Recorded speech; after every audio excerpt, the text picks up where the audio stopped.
Do have some craziness. Ethereum, obviously we've been talking about Ethereum and their delay of the difficulty bomb to September of this year. And basically what's going to be happening is that we're going to have a reset of the difficulty bomb, which means that the difficulty is going to come back down. Thank goodness for miners, you'll have a couple more months to get better rewards because right now, as you know, the difficulty is spiking and basically Ethereum rewards are next to nil. It's getting rougher and rougher and it's getting close to a lot of people just barely breaking even on their GPU rigs.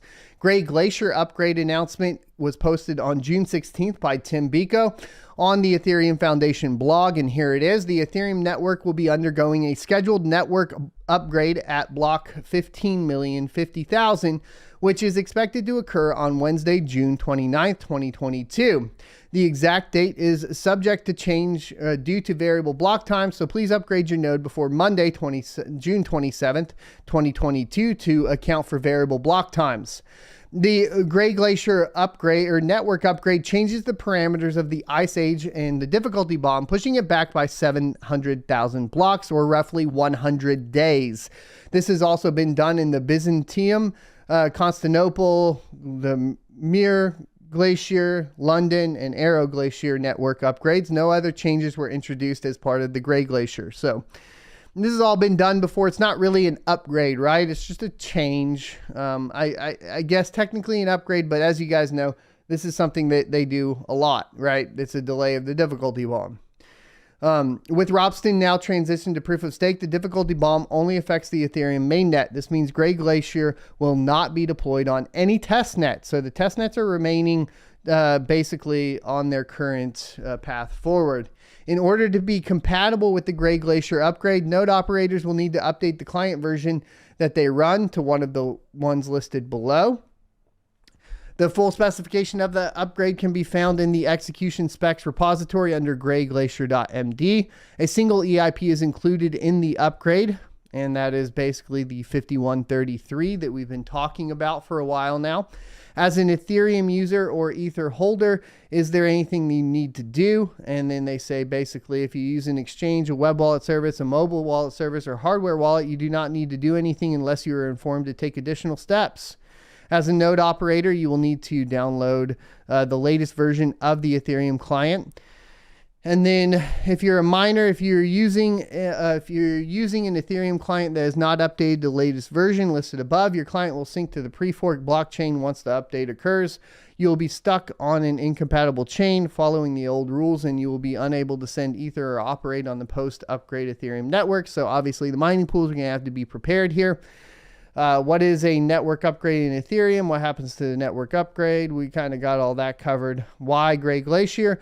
And is the big one that we want to answer. While we generally use Ethereum conference city names for execution layer network upgrades, that only delay the difficulty bomb / Ice Age use Glacier names instead. So basically using the Glacier name basically means that they aren't doing any other upgrades here except for the EIP 5133.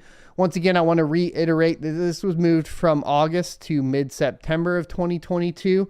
It's going to be 100 days from June 29th, right? So it's kind of what we're looking at as far as that timing goes. The wording that we were kind of sticking to as to the actual delay of proof of stake was in here as well. They actually changed it. So previously under here we had essentially the proof of stake being delayed, but they removed that wording, and it says the motivation is just to avoid network degradation due to a premature activation of the difficulty bomb. And obviously that's because right now what we see is a couple things, right? We see right now the highest average difficulty was on June 8th. It's starting to spike back up. It did drop a little bit due to the amount of miners on the network dropping from about 1.11, 1.15 was the peak, down to 949 terahash a second as miners are dropping off. The difficulty is going down. This is going to spell out some pretty good opportunity for miners in the short term, because we have basically miners hopping off, a lot of people liquidating, a lot of miners in China liquidating right now, and they have their cards completely turned off.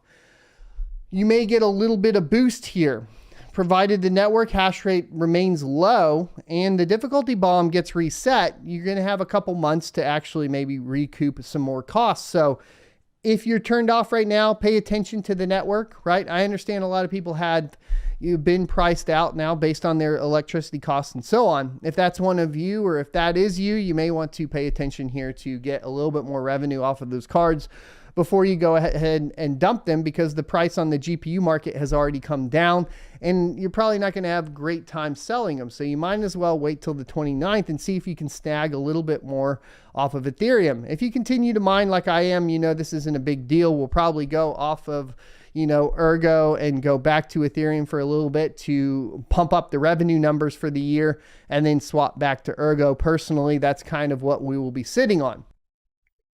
I hope you enjoyed this clip from the Crypto Mining Morning Show every Monday through Friday, 7:45 a.m. Pacific and 10:45 a.m. Eastern Time. You can check out more clips here, or if you're interested in checking out the entire live show, you can check that out down here. Thanks for watching, and I'll see you next Tuesday.